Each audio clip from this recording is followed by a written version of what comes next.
आप सभी का हमारे YouTube channel internet study club में स्वागत है। आप अगर इस चैनल पर नए हैं तो YouTube channel internet study club को सब्सक्राइब कीजिए, बेल आइकन दबाइए ताकि जो भी वीडियो बनाए आप तक सबसे पहले पहुंचे। और ये वीडियो आपको निश्चित रूप से प्रतियोगिता परीक्षा के प्रश्नों को उत्तर देने में मदद करेगी। ये वीडियो को पूरा देखिए। तो आइए आज के प्रश्नों की तरफ चलते हैं। पहला प्रश्न है, इतिहास का पिता किसे कहा जाता है? तो इसका सही जवाब है हेरोडोटस को, यानी हेरोडोटस को इतिहास का पिता कहा जाता है। अगला प्रश्न है, सिंधु सभ्यता का उत्तरी और दक्षिणी पूरा स्थल कौन सा है? तो इसका सही जवाब होगा, यानी उत्तरी होगा मांदा जो कि अखनूर जम्मू कश्मीर में है, एवं दाइमाबाद दक्षिणी होगा जो कि अहमदनगर महाराष्ट्र में स्थित है। ठीक है, तो ये जो है मांदा और दाइमाबाद, तो मांदा उत्तर में सिंधु सभ्यता के और दाइमाबाद दक्षिण में है। मिस्र के राजा क्या कहलाते थे? तो इसका सही जवाब फराओ, यानी मिस्र के राजा फराओ कहलाते थे। अगला प्रश्न है, सबसे पहले पालतू बनाया गया किसे? तो इसका सही जवाब होगा कुत्ता को, यानी सबसे पहले कुत्ता को ही पालतू बनाया गया। अगला प्रश्न है, हड़प्पा में मिट्टी के बर्तन पर प्रयुक्त रंग कौन सा है? तो इसका सही जवाब होगा लाल, यानी हड़प्पा सभ्यता में मिट्टी के बर्तन पर प्रयुक्त रंग कौन सा होगा? तो लाल है। अगला प्रश्न है, नर्तकी की कांस्य मूर्ति कहाँ से मिली है? तो इसका सही जवाब होगा मोहनजोदड़ो से, यानी नर्तकी की कांस्य मूर्ति जो है वो कहाँ से मिली है? तो मोहनजोदड़ो से मिली है। अगला प्रश्न है, सिंधु घाटी के लोगों ने किसकी पूजा की? तो इसका सही जवाब होगा मातृ देवी की, यानी सिंधु घाटी के लोगों ने मातृ देवी की पूजा की। अगला प्रश्न है, उपनिषद की संख्या कितनी है? तो इसका सही जवाब होगा 108, जबकि प्रमाणिक उपनिषद कितने हैं? तो 13 ही हैं, और कुल उपनिषदों की संख्या कितनी है? तो 108 है। अगला प्रश्न है, गद्य एवं पद वाला वेद कौन सा है?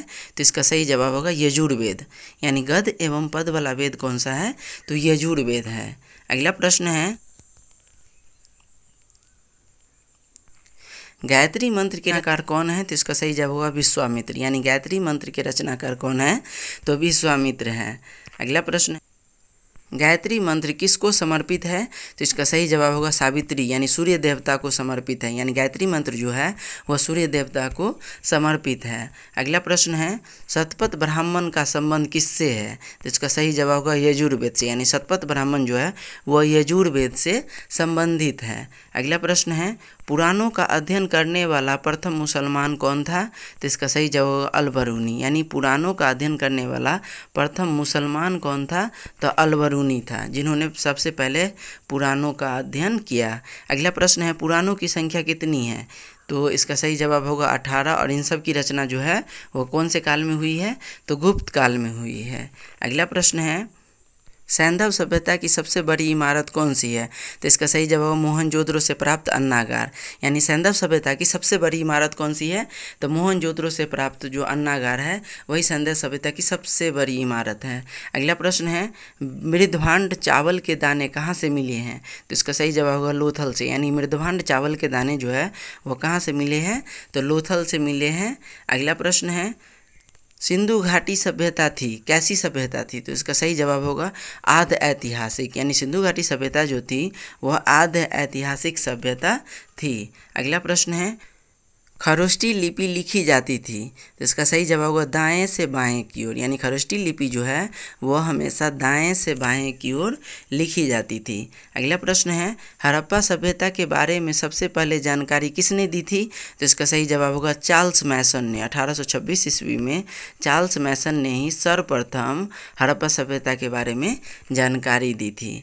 अगला प्रश्न है, सिंधु सभ्यता किस चीज़ के लिए प्रसिद्ध थी? तो इसका सही जवाब होगा सुनियोजित शहर हेतु, यानी सिंधु सभ्यता जो है वह सुनियोजित शहर के लिए प्रसिद्ध थी। अगला प्रश्न है, सिंधु सभ्यता के लोगों का व्यवसाय क्या था? तो इसका सही जवाब होगा कृषि, यानी सिंधु सभ्यता के लोगों का व्यवसाय क्या था? तो कृषि था। अगला प्रश्न है, मोहनजोदड़ो एवं हड़प्पा की पुरातात्विक खुदाई के प्रभारी कौन थे? तो इसका सही जवाब होगा सर जॉन मार्शल, यानी मोहनजोदड़ो और हड़प्पा की पुरातात्विक खुदाई के प्रभारी कौन थे? तो सर जॉन मार्शल थे। अगला प्रश्न है, स्वास्तिक चिन्ह किसकी देन है? तो इसका सही जवाब होगा सिंधु घाटी सभ्यता की, यानी स्वास्तिक चिन्ह जो है वह किस सभ्यता की देन है? तो सिंधु घाटी सभ्यता की देन है। अगला प्रश्न है, हड़प्पा कहाँ स्थित है? तो इसका सही जवाब होगा रावी नदी के तट पर, यानी हड़प्पा जो है वो रावी नदी के तट पर स्थित है। अगला प्रश्न है, सिंधु सभ्यता का सर्वमान्य काल क्या था? तो इसका सही जवाब होगा 2500 से 1750 BC, यानी 2500 से 1750 ईसा पूर्व ही सिंधु घाटी सभ्यता का सर्वमान्य काल माना गया है। अगला प्रश्न है, मोहनजोदड़ो जिसकी खोज 1922 ईस्वी में हुई थी से प्राप्त प्रमुख स्मारक कौन है? तो इसका सही जवाब होगा बृहत स्नानागार, यानी मोहनजोदड़ो से प्राप्त प्रमुख स्मारक कौन सा है? तो बृहत स्नानागार, और मोहनजोदड़ो की खोज 1922 ईस्वी में हुई थी। अगला प्रश्न है, सबसे प्राचीन पुराण कौन सा है? तो इसका सही जवाब होगा मत्स्य पुराण, यानी सबसे प्राचीन पुराण कौन सा है? तो मत्स्य पुराण है। अगला प्रश्न है, उपनिषद विषय वस्तु है किसका? तो इसका सही जवाब होगा दर्शन का, यानी उपनिषद जो है वह दर्शन का ही विषय वस्तु है। अगला प्रश्न है, संग्रहित वेद कौन सा है? तो इसका सही जवाब होगा अथर्ववेद, यानी तंत्र मंत्र संग्रहित वेद कौन सा है? तो अथर्ववेद है। अगला प्रश्न है, गोत्र शब्द मिलता है कौन से वेद में? तो इसका सही जवाब होगा अथर्ववेद में, यानी गोत्र शब्द जो है वह अथर्ववेद में मिलता है। अगला प्रश्न है, भागवत धर्म के प्रवर्तक कौन थे? तो इसका सही जवाब होगा श्री कृष्ण, यानी भागवत धर्म के प्रवर्तक कौन थे? तो कृष्ण थे। अगला प्रश्न है, भारतीय संगीत का जनक कौन है? तो इसका सही जवाब होगा सामवेद, यानी सामवेद को ही भारतीय संगीत के जनक के रूप में माना गया है। अगला प्रश्न है, ब्राह्मण संबंधित है किससे? तो इसका सही जवाब होगा कर्मकांड से, यानी ब्राह्मण जो है वह किससे संबंधित है? तो कर्मकांड से संबंधित है। अगला प्रश्न है, पुराणों के रचयिता कौन है? तो इसका सही जवाब होगा लोमहर्ष एवं उनके पुत्र उग्रश्रवा, यानी पुराणों के रचयिता कौन है? तो लोमहर्ष एवं उनके पुत्र उग्रश्रवा हैं। अगला प्रश्न है, मेसोपोटामिया यानी जिसका आधुनिक नाम इराक है का अर्थ क्या होता है? तो इसका सही जवाब होगा दो नदियों के बीच की भूमि, यानी मेसोपोटामिया का शाब्दिक अर्थ क्या होता है? तो दो नदियों के बीच की भूमि, और मेसोपोटामिया का आधुनिक नाम क्या है? तो इराक है। अगला प्रश्न है, मोहनजोदड़ो कहाँ स्थित है? तो इसका सही जवाब होगा पाकिस्तान में, यानी मोहनजोदड़ो जो है वो कहाँ स्थित है? तो पाकिस्तान में स्थित है। अगला प्रश्न है, सिंधु सभ्यता का प्रमुख बंदरगाह कौन सा है? तो इसका सही जवाब होगा लोथल, यानी सिंधु सभ्यता का प्रमुख बंदरगाह कौन सा है? लोथल है, जो कि गुजरात में स्थित है। अगला प्रश्न है, आदि मानव ने सर्वप्रथम क्या सीखा? तो इसका सही जवाब होगा आग जलाना, यानी आदि मानव ने सर्वप्रथम क्या सीखा? तो आग जलाना सीखा। अगला प्रश्न है, हड़प्पा की सभ्यता कैसी थी? तो इसका सही जवाब होगा कांस्ययुगीन, यानी हड़प्पा की सभ्यता कैसी थी? तो कांस्ययुगीन सभ्यता थी। अगला प्रश्न है, सिंधु वासियों का मुख्य फसल क्या था? तो इसका सही जवाब होगा जौ और गेहूँ, यानी सिंधु वासियों का मुख्य फसल क्या था? तो जौ और गेहूँ था। अगला प्रश्न है, सिंधु सभ्यता का सर्वाधिक पूर्वी एवं पश्चिमी पूरा स्थल कौन सा है? तो इसका सही जवाब होगा पूर्वी में हो जाएगा आलमगीरपुर, जो कि मेरठ यूपी में है, तथा पश्चिमी में होगा सुतकांगे डोर, जो कि बलूचिस्तान में स्थित है। ठीक है, तो यानी सिंधु सभ्यता का सबसे पूर्वी स्थल हो गया आलमगीरपुर और पश्चिमी स्थल हो गया सुतकांगे डोर। की लिपि क्या थी? तो इसका सही जवाब होगा भाव चित्रात्मक, यानी सिंधु सभ्यता की लिपि कैसी थी? तो चित्रात्मक लिपि थी। अगला प्रश्न है, आग का आविष्कार कब हुआ था? तो इसका सही जवाब है पूरा पाषाण काल में, यानी आग का आविष्कार कब हुआ था? तो पूरा पाषाण काल में हुआ था। अगला प्रश्न है, हड़प्पा के लोग अनभिज्ञ थे किस चीज़ से? तो लोहा से, यानी हड़प्पा के लोग लोहा के बारे में नहीं जानते थे। मोहनजोदड़ो की खोज किसने की थी? तो इसका सही जवाब होगा राखलदास बनर्जी, यानी मोहनजोदड़ो की खोज किसने की थी?